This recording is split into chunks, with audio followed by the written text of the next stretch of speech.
बेहतरीन आर्टिकल, शानदार article, society के पॉइंट ऑफ से भी, कॉन्स्टिट्यूशन के पॉइंट ऑफ से भी आप लोगों को इसी के साथ में इसका इंपैक्ट दूसरे स्टेट के अंदर में क्या देखने को मिलेगा। क्वेश्चन पूछे आजादी के बाद में पहला स्टेट कौन सा बना है जिसने यूनिफॉर्म सिविल कोड को इंप्लीमेंट कर दिया है ग्राउंड लेवल पर, तो वो राज्य है उत्तराखंड। ये पॉइंट आप लोग यहाँ पर याद रखिएगा, ठीक है। अब यहाँ पर मैं आप लोगों से बात करता हूँ कि क्या क्या चेंजेस यहाँ पर इनके द्वारा लाए जा रहे हैं। तो यहाँ पर आप लोगों को इसको रजिस्टर करने के लिए क्या क्या डॉक्यूमेंट्स की रिक्वायरमेंट पड़ेगी। सबसे पहले तो आप लोगों का फोटोग्राफ होना चाहिए, दोनों का, पार्टनर का, पैन कार्ड और आधार कार्ड होना चाहिए, जिसके साथ में आप लोगों को फोन नंबर भी लिंक हो। आप लोग उत्तराखंड के ही अंदर में रेजिडेंशियल प्रूफ होना चाहिए, जिसे ना डोमिसाइल बोलते हैं, कि कहाँ के रहने वाले हो, मूल निवासी कहाँ के हो तुम। तो हमारे देश के अंदर में बेसिकली आप लोग इसको एक तरीके से इस एरिया से हम लोग आते हैं। बेहतरीन आर्टिकल, शानदार आर्टिकल, सोसाइटी के पॉइंट ऑफ से भी, कॉन्स्टिट्यूशन के पॉइंट ऑफ से भी आप लोगों को इसी के साथ में इसका इंपैक्ट दूसरे स्टेट के अंदर में क्या देखने को मिलेगा, ये आज की डेट में उसके बारे में भी मैं आप लोगों से बात करूंगा। और किस तरीके से इसको प्राइवेसी का हनन भी बताया जा रहा है, क्या क्या मुद्दा है, सारी बातें समझाई गई है बहुत ही शानदार तरीके से। आप लोगों ने कुछ मूवीज देखी होंगी देश के अंदर में, इस मूवी का नाम पता है किसी को, क्या था इस मूवी का नाम? देखता हूँ कौन बताता है। इस मूवी के बारे में आप लोगों से बात की गई, अभी कई सारी मूवी है समाज के अंदर में, पिक्चर लेके आया था यार, तेरी पिक्चर नहीं, अरे यार पिक्चर थी उसमें 5-6 मूवी थी, ठीक है ना। वो सारी की सारी जो मूवी है वो है लिविंग रिलेशनशिप के बारे में, और इसी के चलते यहाँ पर बहुत सारा मुद्दा है कि इसको लेके कैसे चलना है। केस मुत्तस्वामी केस के बारे में भी मैं आप लोगों से बात करूंगा, केरला हाईकोर्ट के जजमेंट के बारे में बात करूंगा, उसने क्या बोला था इस मुद्दे को लेकर यहाँ पर, और प्राइवेसी कैसे यहाँ पर हैम्पर हो सकती है उसके बारे में बात करूंगा। तो एक एक कर आर्टिकल को समझते, अरे हाँ ये तो रहा। हमारे देश के अंदर में ये कई सारी ऐसी मूवी हैं जो कि आज की डेट में लिविंग रिलेशनशिप के बारे में बात करती है। तो लिविंग रिलेशनशिप होता क्या है? लिविंग रिलेशनशिप का मतलब ये है कि जब एक लड़का और एक लड़की एक दूसरे के साथ में रहते हैं, बिल्कुल ऐसे ही जैसे कि हस्बैंड और वाइफ रहते हैं, पर लेकिन ये एक दूसरे के साथ में बिना शादी किए हुए बिल्कुल ऐसे ही रहते हैं। तो बिना शादी किए हुए ये सारी वो चीजें करते हैं जो हस्बैंड और वाइफ के बीच में होती है। पूरा अपना परिवार भी आगे बढ़ा सकते हैं, प्रेगनेंसी कंसीव की जा सकती है, आगे बच्चे भी हो सकते हैं, बस ये एक शादी के बंधन में नहीं बंधेंगे। तो ये यहाँ पर कंडीशन देखने को मिलती है। ये रहता है कि अपनी मर्जी से एक दूसरे के साथ में आकर रह रहे हैं, मन करेगा तो एक दूसरे से दूर हट जाएंगे। तो इसके क्या क्या पॉजिटिव हैं और क्या क्या नेगेटिव है यहाँ पर, तो उसके चलते बहुत ही डिटेल में ये पूरा का पूरा आर्टिकल छापा गया है। तो मैं आप लोगों को यहाँ पर बताता हूँ कि आखिर ये न्यूज निकल कर आई कहां से। न्यूज निकल कर आई है यहाँ पर ये यूनिफॉर्म सिविल कोड से। यूनिफॉर्म सिविल कोड हमारे संविधान में कौन से आर्टिकल में रखा गया है? क्योंकि जो यहाँ पर सरकार है उत्तराखंड की, तो भाई साहब उत्तराखंड की सरकार ने एक कानून पास किया था, और ये कानून पास कर ये बोला था कि हम लोग अपने एरिया में यूनिफॉर्म सिविल कोड जो है वो यहाँ पर इंप्लीमेंट कर रहे हैं। उत्तराखंड की सरकार आप लोग देखते हैं, ये उत्तराखंड राज्य हो गया यहाँ पर, ठीक है। उत्तर प्रदेश से निकालकर ये राज्य बनाया गया था, पता है कौन से साल में ये बनाया गया था? 2000, बताओ जरा, डैश डैश देखता हूँ किस किस का याद है। तो यहाँ पर आप लोगों को ये आप लोगों को देखने को मिलेगा, ये पर्टिकुलर लोकेशन पर उत्तराखंड। तो ये देश में पहला राज्य बन गया है जिसने बकायदा कानून पास कर अपनी असेंबली के अंदर में यूनिफॉर्म सिविल कोड, यानी कि संविधान के अंदर में जो आर्टिकल 44 है, जो कि डीपीएसपी के अंदर में आता है, directive principle of state policy, उसको ग्राउंड पर इंप्लीमेंट कर दिया है। वैसे हमारे देश के अंदर में एक देश और है, एक सॉरी देश बोल रहा हूं, सॉरी एक राज्य और है जिसका नाम है गोवा। वहां पर यूनिफॉर्म सिविल कोड है एक तरीके से, पर लेकिन वो किसी ऐसा नहीं कि पर्टिकुलर आजादी के बाद में लाया गया है। तो अगर कोई क्वेश्चन पूछे आजादी के बाद में पहला स्टेट कौन सा बना है जिसने यूनिफॉर्म सिविल कोड को इंप्लीमेंट कर दिया है ग्राउंड लेवल पर, तो वो राज्य है उत्तराखंड। ये पॉइंट आप लोग यहाँ पर याद रखेगा, ठीक है। अब यहाँ पर मैं आप लोगों से बात करता हूँ कि क्या क्या चेंजेस यहाँ पर इनके द्वारा लाए जा रहे हैं और किस तरीके से यहाँ पर चीजों को आगे लेकर चला जा रहा है। इन्होंने ये पर्टिकुलर एरिया जो था ये फरवरी 2024 में इंप्लीमेंट कर दिया था। तो वीर भाई फिर आज क्यों इस आर्टिकल को दे दिया इन्होंने हिंदू के अंदर में? इसलिए दे दिया कि लगभग इस पूरे एरिया को आप लोग समझ सकते हैं कि 1 साल होने वाला है, और अब यहाँ पर ये जो रूल है वो इफेक्टिव वे में इंप्लीमेंट किए जा रहे हैं 27 ऑफ जो जनवरी से, जिसकी वजह से यहाँ पर ये चीजें देखने को मिलेगी कैसे कैसे चीजें चल रही हैं। तो अभी मुद्दा है कि लिविंग रिलेशनशिप को लेकर, इसके रजिस्ट्रेशन को लेकर कई सारी बातें हैं जिनके ऊपर में क्वेश्चन मार्क लगाया जा रहा है, और ये एक डिबेट छिड़ चुका है कि क्या ये कॉन्स्टिट्यूशनली वैलिड है। क्योंकि अगर आप लोग ये काम करते हो तो ये इंसान की प्राइवेसी का हनन करता है, और प्राइवेसी हमारे सुप्रीम कोर्ट के द्वारा ऑलरेडी फंडामेंटल राइट बना दिया है पार्ट 3 के अंदर में। आर्टिकल 12 से लेकर 35 तक आते हैं ना फंडामेंटल राइट, तो उसमें आर्टिकल 21 ऑलरेडी प्राइवेसी के बारे में आ चुका है, क्योंकि केस पुत्ता स्वामी केस आया था। तो इस केस के बाद में प्राइवेसी फंडामेंटल राइट बन चुका है। तो बोला ये जा रहा है कि जो पुत्ता स्वामी थे यहाँ पर, ये फॉर्मर जज हैं, याद रखना, ठीक है ना, फॉर्मर जज थे यहाँ पर, ये इनका बेसिकली देखो उम्र भी कितनी है, ठीक है। तो यहाँ पर इनके द्वारा ये पर्टिकुलर केस डाला गया था प्राइवेसी को लेकर, तो तब से लेकर यहाँ पर ये प्राइवेसी वाला मुद्दा न्यूज में आया था। तो ये एक ऐसे इंसान है, ये समझो कि इन्होंने एक तरीके से कि हमारी जिंदगी जो है बहुत ही ईजी बना दी है, कि पहले कोई भी हमारी जिंदगी में कुछ भी उल्टी सीधी हरकतें करके चला जाता था, पर इनकी वजह से अब हमारी जिंदगी आप लोगों को नॉर्मल नजर आती है। समझ रहे हैं आप लोग यहाँ पर? तो ये आप लोग यहाँ पर समझ सकते हैं। तो ये यहाँ पर पूरा मुद्दा जो था, वो जो केस पुत्तास्वामी केस है, वो यहाँ पर इन्हीं की वजह से यहाँ पर फेमस आप लोगों को देखने को मिलता है। तो यहाँ पर प्राइवेसी का जो मुद्दा है वो यहाँ से निकल कर आता है। अभी प्राइवेसी का क्यों बताया जा रहा है मुद्दा? अगर किसी इंसान को लिविंग रिलेशनशिप में रहना है, तो सबसे पहली बात तो यहाँ पर यह कि वो एक अनमैरिड है, ठीक है। दूसरा हेट्रोसेक्सुअल है, मतलब कि लड़का और लड़की होंगे। ऐसा नहीं कि लड़की और लड़की लिविंग में रह रही है और लड़का लिविंग में रह रहा है। तो यहाँ पर ये हेट्रोसेक्सुअल होने चाहिए, यानी कि अपोजिट जेंडर के होने चाहिए। तो ये लिविंग रिलेशनशिप में आ सकते हैं। ये रजिस्ट्रेशन के अंदर में बताया जा रहा है कि रजिस्ट्रेशन का प्रोसीजर किसके लिए होगा। तो ओनली अगर आप लोगों को लिख दें यहाँ पर, तो ये स्टेटमेंट देकर इंटरेस्टिंग क्वेश्चन बना देंगे एग्जाम के अंदर में, कि भाई साहब लड़का और लड़का रहना चाह रहे हैं और लड़की रहनी चाह रहे हैं, तो उनको भी अलाउ किया जाएगा। तो ये बात आप लोग ध्यान रखना, यहाँ पर वर्ड ओनली यूज किया जा रहा है, तो इसको लेकर आप लोग कंफ्यूजन में बिल्कुल मत आना कि यहाँ पर ओनली लड़का और लड़की के लिए ये अलाउ है। हमारे देश के अंदर में और भी कई सारे केस सुप्रीम कोर्ट में आ चुके हैं, लड़के और लड़के और लड़की और लड़की को लेकर, उसको कोई भी अलाउ नहीं कर रहा है अभी फिलहाल के टाइम पर, ठीक है। फ्यूचर में आकर अगर कुछ होगा तो वो आगे आगे पता चलेगा। ये पॉइंट आप लोग ध्यान रखना, ठीक है। दूसरी इंपॉर्टेंट मुद्दा क्या है अभी यहाँ पर, ये है भाई साहब यहाँ पर कि रजिस्ट्रेशन जो है वो ऑनलाइन कर सकते हैं थ्रू गवर्नमेंट पोर्टल। आप लोग जैसे वेबसाइट है, जैसे नहीं studylover.in वेबसाइट है, या फिर एप्लीकेशन पर आप लोग जाते हैं, सेम तरीके से आप लोग ऑफलाइन भी जा सकते हैं। ऑफलाइन अभी एक स्टार लगा दो, ऑफलाइन अभी हमारी कोई ब्रांच नहीं है, ठीक है। तो वहां पर भी जाकर आप लोग 16 पेजेस का ये जो फॉर्म है, ये आप लोग यहाँ पर सबमिट कर सकते हैं डॉक्यूमेंट। तो यहाँ पर आप लोगों को इसको रजिस्टर करने के लिए क्या क्या डॉक्यूमेंट्स की रिक्वायरमेंट पड़ेगी। सबसे पहले तो आप लोगों का फोटोग्राफ होना चाहिए, दोनों का, पार्टनर का, पैन कार्ड और आधार कार्ड होना चाहिए, जिसके साथ में आप लोगों को फोन नंबर भी लिंक हो। आप लोग उत्तराखंड के ही अंदर में रेजिडेंशियल प्रूफ होना चाहिए, जिसे ना डोमिसाइल बोलते हैं, कि कहाँ के रहने वाले हो, मूल निवासी कहाँ के हो तुम।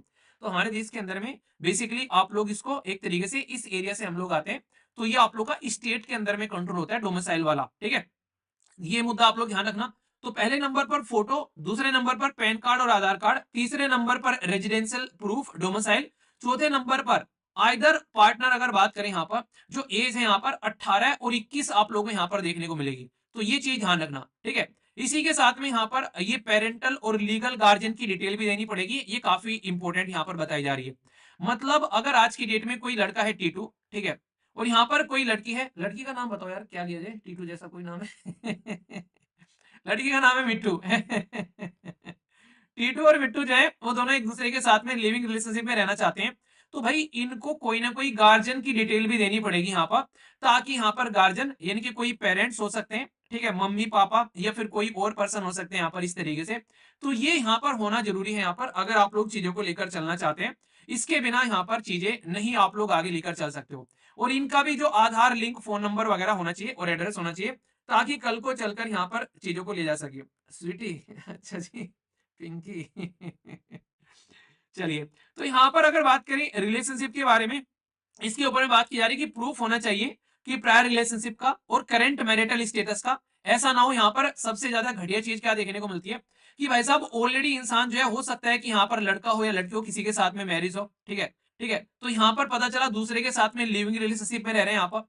तो ये वाली कंडीशन अगर हो जाती है यहाँ पर, तो ये इनको यहाँ पर इसको एज ए, अगर झूठा कुछ ऐसा प्रूफ आप लोग प्रस्तुत करते हो, तो इसको गलत तरीके से देखा जाएगा, मतलब इसके लिए सजा भी सुनाई जाएगी अगर कोई ऐसी हरकतें करता है। तो ये मुद्दा आप लोग यहाँ पर समझ सकते हैं, ठीक है। तो यहाँ पर इसको आप लोग यहाँ पर कनेक्ट करिएगा, तुलसी। अच्छा, तो यहाँ पर अगर आप लोग देखोगे, जो इंपॉर्टेंट क्लोज मैंने बताई यहाँ पर, इसी को लेकर बवाल हो रहा है कई बार, कि भाई साहब पेरेंटल और लीगल गार्जियन जो है यहाँ पर पार्टनर का, भाई उनको यहाँ पर बताना पड़ेगा कि रिलेशनशिप में कैसे और कैसे हैं। तो इसी को लेकर बताया जा रहा है कि अगर ये सारी डिटेल आती है पब्लिकली, तो बहुत सारी दिक्कतें देखने को मिल सकती है। अगर कोई यहाँ पर ये कंप्लायंस फॉलो नहीं करता है, ठीक है, जैसे कि मान लीजिए अगर उसने अपना रजिस्ट्रेशन किया, तो failure of the registration living relationship with in 1 month, अगर यहाँ पर कोई भी ऐसी चीज देखने को मिलती है, तो सिविल और क्रिमिनल पेनल्टी दोनों लगेगी। मतलब कि अगर कोई भी झूठ इंफॉर्मेशन तुम देते हो, तो भाई लिविंग रिलेशनशिप में रहो या ना रहो, पर हाँ दोनों के दोनों 10 लाख बोलो सॉरी 10,000 रुपए का फाइन और 3 महीने के लिए जेल की हवा जरूर खानी पड़ेगी। ठीक है, तो यहाँ पर अगर ये फेल हो जाता है रजिस्टर करने में, यहाँ पर अगर कोई इस तरीके से जो भी कंप्लायंस है उसको प्रोवाइड करता है कोई फॉल्स इन्फॉर्मेशन, तो यहाँ पर भी आप लोग देख सकते हैं। मतलब आप लोग को ये बताना है कि सारी डिटेल सिस्टमेटिक में बतानी है। रीजन क्या है, क्यों पूछ रहे हैं यहाँ पर, कल को कोई इंसान जो है यहाँ पर टीटू और जो मिट्टू है दोनों एक दूसरे के साथ में रिलेशनशिप में रहना स्टार्ट कर दिया, तो भाई कल को अगर बेबी हो जाता है तो भाई उस बेबी की रेस्पॉन्सिबिलिटी कौन लेगा, कोई ना कोई तो देखने वाला होना चाहिए ना। तो इसलिए सारी डिटेल रहेगी, तो कल को चलकर तुम्हारी क्या भी प्रॉपर्टी जायदाद है जो भी है यहाँ पर, तो बच्चे का तो कुछ ना कुछ सपोर्ट होना चाहिए ना यहाँ पर। तो रजिस्टर जो अथॉरिटी है यहाँ पर वो सारी चीजों को इंक्वायरी करेगी, उसी के साथ में नोटिस देगी कंप्लायंस का कि क्या क्या है, फाइन क्या लगाया जाएगा, फॉल्स इंफॉर्मेशन है तो उसके लिए पेनल्टी, तो सारा प्रोविजन बकायदा इस कानून के अंदर में किया गया है। ठीक है, तो ये चीजें आप लोग समझ सकते हैं। साथ ही साथ में यहाँ पर अगर मान लीजिए कोई अगर बाहर जाकर रह रहा है, ठीक है, उसको नॉर्मली परिवार वाले तो अलाउ करेंगे नहीं, वो कहीं बाहर जाकर रहेगा, तो हाउसिंग रिक्वायरमेंट के हिसाब से भी इन्होंने बताया कि उसका भी प्रूफ देना पड़ेगा कि इलेक्ट्रिसिटी या वाटर का बिल आप लोगों को देना पड़ेगा। जहां पर आप लोग रह रहे हैं रेंटल प्रॉपर्टी के बारे में इंफॉर्मेशन आप लोगों को प्रोवाइड करानी पड़ेगी। और अब तक अगर रह नहीं रहे हैं, अभी ताजे ताजे आप लोग इस रिलेशनशिप में जा रहे हैं, तो आप लोग को प्रोविजनल सर्टिफिकेट देना पड़ेगा। जैसे नहीं अभी आप लोगों ने देखा यूपीएससी का फॉर्म निकला था, तो पहले क्या था कि प्रीलिम्स तो दे सकते हैं भाई, मेंस में आप लोगों को प्रोविजनल सर्टिफिकेट मांग लेते, मतलब वो सर्टिफिकेट मांग लेते थे ग्रेजुएशन कंप्लीशन का। अब इन्होंने इंटरव्यू में पहुंचा दिया है, यानी कि अब आप लोग फाइनल ईयर में अगर हो तो आसानी से आप लोग यूपीएससी की प्रिपरेशन कर सकते हैं, जो कि पहले थोड़ी सी टफ मानी जाती थी, कई सारे हर्डल बीच में आ जाते थे, तो वो हर्डल हट गए हैं अभी यहाँ पर, तो आप लोग समझ सकते हैं। तो यहाँ पर इन्होंने बोला है कि विद इन 30 डेज और 15 डेज एक्सटेंड किया जा सकता है कि आप लोगों को यहाँ पर ये प्रोवाइड कराना पड़ेगा, और वेरिफिकेशन जरूरी है यहाँ पर। और इसमें इवन इन्होंने आप लोगों को बताऊं लैंडलॉर्ड को भी लपेट लिया है, अगर लैंडलॉर्ड यहाँ पर ये चीजें लेकर नहीं चलता है। मतलब लैंडलॉर्ड अगर किसी को आज की डेट में डॉक्यूमेंट्स के बिना अगर किसी को घर दे रहा है यहाँ पर, कि भाई साहब लड़का और लड़की यहाँ पर रह रहे हैं, शादी उन्होंने कर रखी है, तो शादी उन्होंने कर नहीं रखी है, तो भाई उनको यहाँ पर बताना पड़ेगा कि हाँ ये शादी नहीं कर रखी है, तो फिर किस प्रोविजन पे क्या क्या डॉक्यूमेंट्स है वो सारे लगाने पड़ेंगे। दूसरा, अगर कोई शादीशुदा है तो उनको मैरिज सर्टिफिकेट लगाना पड़ेगा। ये रेस्पॉन्सिबिलिटी इन्होंने लैंडलॉर्ड के ऊपर में डाल दी है कि भाई घर तुम्हारा है, कल को चलकर अगर कोई दिक्कत होता है तो गर्दन तुम्हारी पकड़ी जाएगी, तो इन्होंने लैंडलॉर्ड को भी यहाँ पर लपेट लिया है।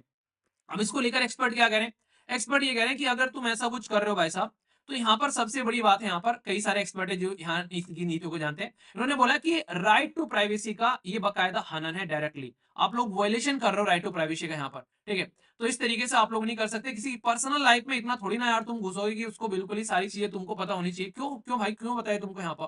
तो सरकार का जो ये कानून है ये बताया जा रहा है कि ये सही नहीं है। ठीक है, क्योंकि एक तरीके का सर्विलांस चल रहा है भाई साहब, ये डेटा की प्राइवेसी का हनन हो सकता है। और कल को चलकर किसी ने सारी डेटा अगर पब्लिकली यहाँ पर रिलीज कर दिया, वैसे सोसाइटी एक्सेप्ट नहीं करती है, उनके लिए कोई पेनल्टी नहीं है। मान ली टीटू और मिट्टू जो है यहाँ पर एक दूसरे के साथ में लिविंग रिलेशनशिप में कहीं जाकर रहने स्टार्ट हो गए, ठीक है, उन्होंने सबको बता रखा है भाई हाँ लिविंग रिलेशनशिप में हम, मतलब ये तो पता तो बस सरकार को होना चाहिए और लैंडलॉर्ड को पता होना चाहिए कि वैसा भी ये लिविंग रिलेशनशिप में रह रहे हैं। मोहल्ले वालों को थोड़ा ना पता होना चाहिए, मोहल्ले वाले को तो वो ऐसे दिखाएंगे जैसे शादीशुदा रह रहे हैं, है नहीं, ये मूवी आप लोगों ने देखी होगी, इसमें ऐसे ही तो दिखाया गया है कि जैसे शादीशुदा रह रहे हैं बिल्कुल यहाँ पर। अब मोहल्ले वाले को पता चल गया लिविंग में रह रहे हैं, मोहल्ले वाले इनको रहने नहीं दे रहे, उनको भगा दे रहे हैं वहां से कि भागो भाई यहाँ से, तो ये इनकी जिंदगी तो भाई साहब दिक्कत में आ जाएगी। अब मुद्दा यह है कि मान लीजिए ना तो इन्होंने बताया मोहल्ले वाले को कि हाँ भाई साहब हम लोग लिविंग में रह रहे हैं, ना ही यहाँ पर किसी और ने बताया, लैंडलॉर्ड ने बताया यहाँ पर। ठीक है, सोचो इन्होंने नहीं बताया और ना ही सरकार ने बताया, लैंडलॉर्ड का छोटा बच्चा है उसको पता चल गया, उसने मोहल्ले वाली आंटी को बता दिया जाकर कि इन दोनों ने ना शादी नहीं कर रखी ये ना बिना शादी के रह रहे हैं। ठीक है, अब जो लैंडलॉर्ड का बच्चा है यहाँ पर उसके ऊपर में क्या पेनल्टी लगेगी, क्योंकि इनकी प्राइवेसी का डेटा तो मार्केट में आ गया और मार्केट में लोग उसको एक्सेप्ट नहीं कर रहे हैं, तो उसके लिए तो कोई पेनल्टी है ही नहीं है यहाँ पर भाई साहब। तो उसके लिए आप लोग क्या करोगे।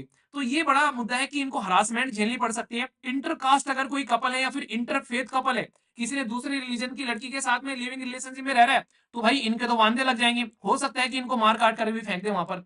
बहुत सारे केसेस आप लोगों ने पास में राजस्थान में देखे होंगे, इंटरकास्ट को लेकर या फिर इंटर रिलीजन मैरिज को लेकर किस तरीके से जेनोसाइड किया जाता है लोगों के साथ में, किस तरीके से कई कत्लेआम हो जाता है कई बार। तो सोसाइटी में ये बहुत बड़ी प्रॉब्लम है आज की डेट में। तो राइटर यहाँ पर ये कह रहे हैं कि सबसे पहले तो तुमको इतना अंदर नहीं घुसना चाहिए इनकी प्राइवेसी में, क्योंकि अगर आप लोग कुछ ना कुछ डेटा ऐसा रखोगे तो भाई उस डेटा के लीक होने के चांसेस रहेंगे ही रहेंगे यहाँ पर। तो इसका कोई ऑल्टरनेटिव प्रोविजन फिर क्या लेकर आ सकते हैं, तो इसका आप लोगों को समाधान करना पड़ेगा। अब सबसे बड़ी दिक्कत क्या है, एक और सुनो यहाँ पर, केरला हाईकोर्ट ने पूरा का पूरा जजमेंट दिया था, ये दूसरा आर्टिकल है, ये आर्टिकल इसके साथ में इसलिए इंक्लूड करके पढ़ा रहा हूँ क्योंकि यहाँ पर ये बहुत ही रेगुलर मुद्दा आप लोग को देखने को मिल रहा है और अलग अलग हाईकोर्ट के डिसीजन भी इसके ऊपर में कई बार आ चुके हैं। अब इसको समझो, केरला हाईकोर्ट ने क्या बोला था।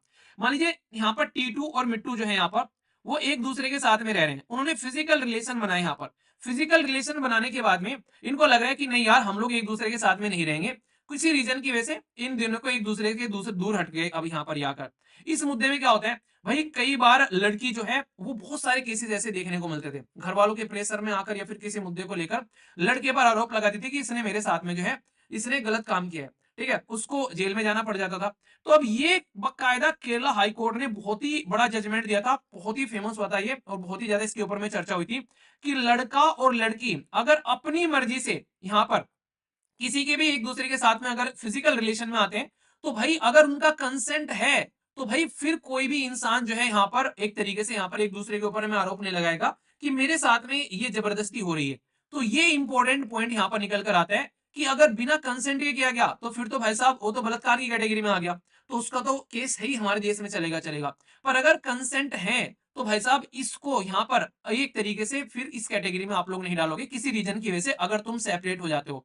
तो 99% केसेस में आप लोगों को देखने को मिलेगा कि जब इंसान एक सोसाइटी के पॉइंट ऑफ व्यू से एक दूसरे के साथ में आकर रहते हैं, तो भाई उनको डर शर्म रहती है कि कल को सोसाइटी क्या सोचेगी, इज्जत हो जाएगी, एक दूसरे के साथ से दूर हटेंगे। डाइवोर्स की जब बात आती है, यहाँ पर तो कोई बाउंडेशन ऐसी यही नहीं है, लिविंग रिलेशनशिप में रह रहे, सोसाइटी का कोई बर्डन ही नहीं है भाई साहब, जब मन करेगा छोड़ के चल देंगे एक दूसरे को, किसी बात पर लड़ाई होगी, मैं नहीं रह रहा उसके साथ, मैं नहीं रह रही उसके साथ में, तो इसकी रेस्पॉन्सिबिलिटी कौन लेगा, यहाँ पर ये बड़ी दिक्कत हो जाएगी। फिर एक दूसरे के ऊपर में आरोप लगाते हुए नजर आते हैं, इसने मुझे बहला दिया, इसने मुझे फुसला दिया, इसने मेरे साथ में गलत कर दिया, उसकी रेस्पॉन्सिबिलिटी कौन लेगा यहाँ पर। तो ये रेस्पॉन्सिबिलिटी उन इंसान की खुद की है, क्योंकि लाइफ भी उन्हीं की है और डिसीजन भी उन्हीं के हैं। कल को चलकर अगर दिक्कत होती है, कोई सेक्सुअली ट्रांसमिटेड डिजीज होती है, कोई प्रेगनेंसी कंसीव होती है, तो ये उन्हीं की रेस्पॉन्सिबिलिटी रहनी है। समाज जो है उसमें कोई यहाँ पर इंटरफेयर नहीं करेगा, उनके डिसीजन है, उन्हीं को लेने हैं, उन्हीं के ऊपर में उसको छोड़ देना चाहिए। ये यहाँ पर कोर्ट के द्वारा बोला गया और एक दूसरे को आप लोग कोर्ट में नहीं घसीटोगे।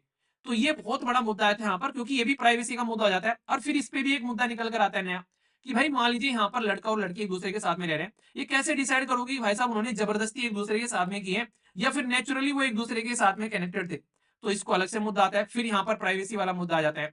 तो कहने का मतलब है कि कॉम्प्लिकेटेड इशू है यहाँ पर, आप लोग कैसे चेक कर लोगे। इसी के चक्कर में तो हमारे देश के अंदर में दुनिया भर के केस चल रहे हैं, सुप्रीम कोर्ट भी बार बार इसको सरकार के ऊपर में डाल देता है कि भाई ये मेरा एरिया नहीं है।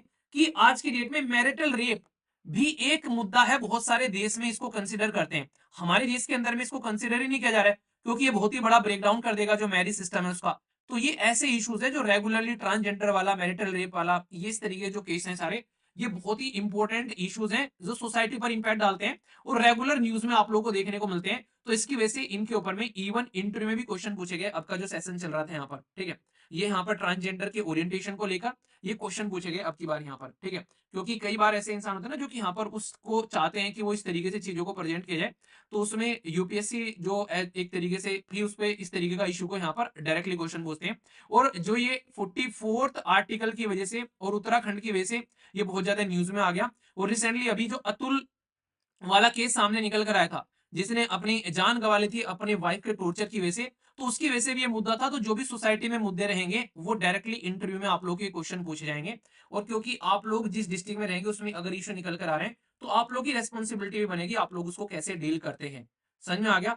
तो ये पूरा का पूरा मैंने दो आर्टिकल डिस्कस किया यहाँ पर, एक तो आप लोगों से डिस्कस किया उत्तराखंड वाला, दूसरा यहाँ पर डिस्कस किया ये केरला के हाईकोर्ट वाला। ये पहला एक आर्टिकल था जो मैंने यहाँ पर आप लोगों के साथ में कनेक्ट किया। केएस पुत्तस्वामी वाला केस भी मैंने आप लोगों को यहाँ पर समझा दिया, क्या क्या मुद्दा है एक एक कर मैंने बता दिया। तो कोई भी डाउट नहीं होना चाहिए। वैसे आर्टिकल बहुत सारे इसमें जो टाइम टू टाइम आप लोगों को देखने को मिलते हैं, कॉन्सेक्सुअल रिलेशनशिप के बारे में भी ये सारी चीजें बात की जा रही है, कैसे कैसे आप लोग किस तरीके से कंसिडर करोगे, ठीक है। पर वही है कि वो ज्यादा अलग डायरेक्शन में हो जाता है, एग्जाम के लिए इतना इंपॉर्टेंट है वो आप लोग यहाँ पर याद रखिएगा। आर्टिकल 21 के साथ में इसको कनेक्ट करके आप लोग जरूर याद रखिएगा, ठीक है। तो ये बेसिक है, इसको आप लोग समझ सकते हैं। एक एक पॉइंट मैंने आप लोगों को यहाँ पर समझा दिया है। बाकी अगर उत्तराखंड से आते हैं तो आप लोग को याद नहीं रखना है, केस मुत्तुस्वामी बार बार केस पूछा जाता है, प्राइवेसी फंडामेंटल राइट है, ये आप लोग एज ए एग्जाम्पल के तौर पर भी आप लोग यहाँ पर इनको मेंशन कर सकते हैं। रूल और रेगुलेशन बना रखे संविधान के खिलाफ है, अगर ये कोर्ट के अंदर में इनको चैलेंज किया जाता है, कल को चलकर कोर्ट अगर इस इनके कानून को नल एंड वॉइड करार दे देता है, राइट टू प्राइवेसी का ध्यान रखते हुए, जैसे आप लोगों को पता है ना, हमारे देश के अंदर में रिसेंटली अभी सरकार जो है आज की डेट में जो जनता से जो डोनेशन लेती थी, वो सारे के सारे कानून जो है नल एंड वॉइड करार दे दिए गए, रद्द कर दिए गए थे आर्टिकल 19 का सहारा लेते हुए हमारे सुप्रीम कोर्ट के द्वारा। ठीक है, क्या था वो, कौन सा कानून था, बताइए जरा। चंदा धंधा कहते हैं जिसको बहुत ही ज्यादा क्रिटिसाइज किया गया था उस चीज को, इलेक्ट्रोल बॉन्ड। ठीक है, तो इलेक्ट्रोल बॉन्ड को सुप्रीम कोर्ट ने रद्द कर दिया था आर्टिकल 19 का नाम लेके, तो उसकी वजह से यहाँ पर बहुत ज्यादा न्यूज में आ गया था। तो ये पॉइंट आप लोग यहाँ पर ध्यान रखना, जो कि आप लोग को कंफ्यूजन में नहीं आना चाहिए इसको लेकर। ठीक है,